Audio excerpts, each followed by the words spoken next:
The story opens with the narrator Beb, an orphan boy. Beb is crying in a graveyard near some marshes. He's staring at the gravestone of his parents.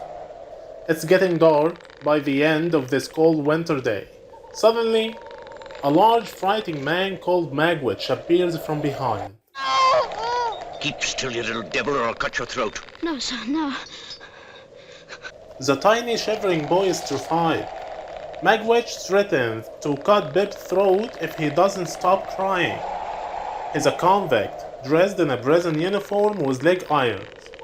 Magwitch grabs the boy and shakes him upside down, emptying his pockets. He devours a piece of bread which falls from the boy, then barks questions at him. Now, where's your mother?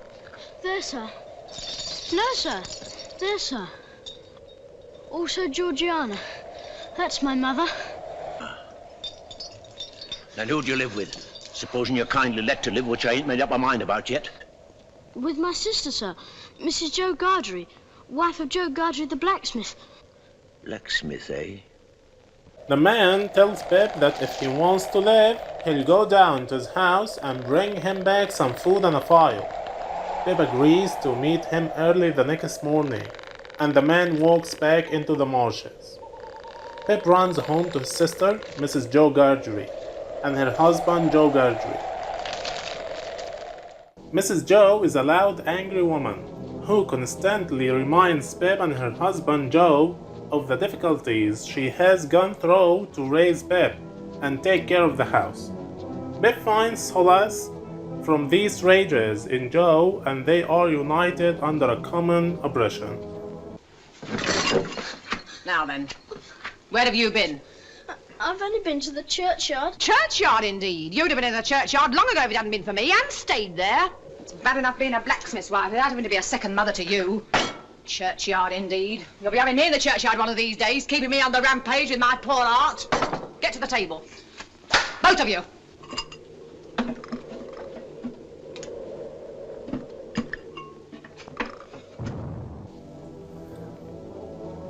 During the dinner, Beb nervously steals a piece of bread. Early the next morning, Beb steals food and a meat pie from the kitchen, and a file from Joe's workshop. He sneaks out of the house and back to the marshes. He finds a man, wet and cold and dressed like a convict, but he turns out to be a different convict from the man who had threatened him the night before.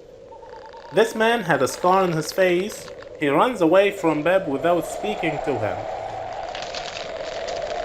Beb finally finds his man and gives him the food. The man reacts with anger when Beb tells him about the other convict. Beb leaves him trying to cut through the leg iron. Beb returns home to find Mrs. Joe preparing the house for Christmas dinner. She has invited some guests, including Uncle Bumblechook. During the meal, Mrs. Joe announced that she's going to present the meat pie. She went to the kitchen to get it. Sure that he's going to get cold, Beb jumps up from the table and runs to the door, only to meet face to face with a group of soldiers who appear to be there to arrest him. Excuse me, ladies and gentlemen, but I'm on a chase in the name of the king. I want the blacksmith. And what might you want him for, pray? Mrs., speaking for myself, I should reply, for the honor and pleasure of his fine wife's acquaintance. Speaking for the king, I answer, a little job done. You see, blacksmith, we've had an accident with these, and as they're wanted for immediate service, will you throw your eye over them? The soldiers do not want to arrest Beb, but they do need a pair of handcuffs fixed by Joe. They are in fact hunting two convicts who were seen recently in the marshes.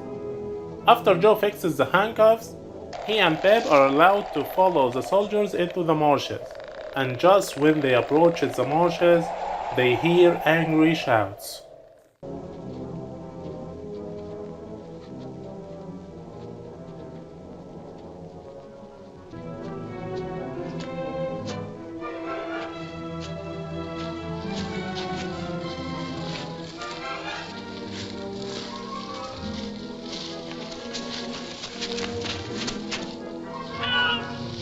Cut It's escaping! Come on!